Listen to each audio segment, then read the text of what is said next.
சரி, இன்னிக்கு நாம தீராத கடன் தொல்லையிலிருந்து எப்படி விடுபடுறதுன்னு சில பரிகாரங்கள பத்தி ஒரு சின்னதா பார்க்க போறோம். கடன் பிரச்சனைன்னா சும்மாவா நம்ம தூக்கத்தையே கெடுத்து நிம்மதியே இல்லாம பண்ணிடும் இல்லையா? சரி, முதல்ல ஒரு பரிகாரம் சொல்றேன். இது ரொம்ப சிம்பிள். ஒவ்வொரு செவ்வாய்க்கிழமையும் மத்தியானம் சரியா 1:15 மணிக்கு, அது செவ்வாய் ஓர குளிகை நேரம்னு சொல்லுவாங்க. அப்போ ஒரு வெள்ளை கவர் எடுத்துக்கிட்டு இளஞ்சிவப்பு, அதாவது பிங்க் கலர் பேனால உங்களுக்கு கடன் கொடுத்தவங்க பேரை இல்லனா அடகு கடை பேரை எழுதுங்க. அதுக்குள்ள குறைஞ்சது ₹1 போட்டு அந்த கவரை உங்க வீட்ல தென்மேற்கு மூலையில இருக்கிற பீரோக்குள்ள வச்சிடுங்க. இது ஒவ்வொரு வாரமும் செய்யணும். இது ஒரு சூட்ச்மமான வழின்னு சொல்றாங்க. ரெண்டாவதா, ஜோதிட ரீதியான பரிகாரம், அதாவது மொட்டை அடிச்சுக்கிறது. ஆண்கள் பெண்கள் 2 பேருமே பண்ணலாம்.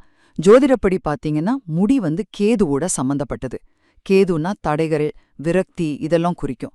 அதனால மொட்டை அடிச்சா அந்த நெகட்டிவ் எஃபெக்ட்ஸ் குறையும்னு ஒரு நம்பிக்கை.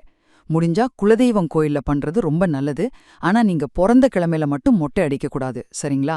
கடைசியா, கடன் ரொம்ப ஜாஸ்தி ஆயிடுச்சு, இனிமே வழியே இல்லைன்னு ரொம்ப நம்பிக்கை இழந்தவங்களுக்கு பழனி மலைக்கு போங்க. அங்க முருகப்பெருமான் ஆண்டி கோலத்துல இருப்பார் இல்லையா? அந்த கோலத்துல தரிசனம் பண்ணுங்க. ஏன் தெரியுமா? நீங்களும் கடனால ரொம்ப கஷ்டத்துல ஒரு மைனஸ் நிலைமையில இருக்கீங்க. அங்க ஆண்டவரும் எல்லாத்தையும் திறந்து ஒரு மைனஸ் நிலையில இருக்காரு. இந்த 2 மைனஸும் சேரும்போது அது பிளஸ் ஆகி அடுத்த 6 மாசத்துக்குள்ள கடன் பிரச்சனை தீர ஒரு வழி பொறக்கும்னு ஒரு ஆழமான நம்பிக்கை இருக்கு.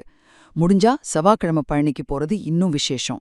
இந்த பரிகாரங்களை எல்லாம் முழு நம்பிக்கையோட விடாம செஞ்சு பாருங்க. உங்க நிதி பிரச்சனைக்கு கண்டிப்பா ஒரு நல்ல வழி கிடைக்கும்.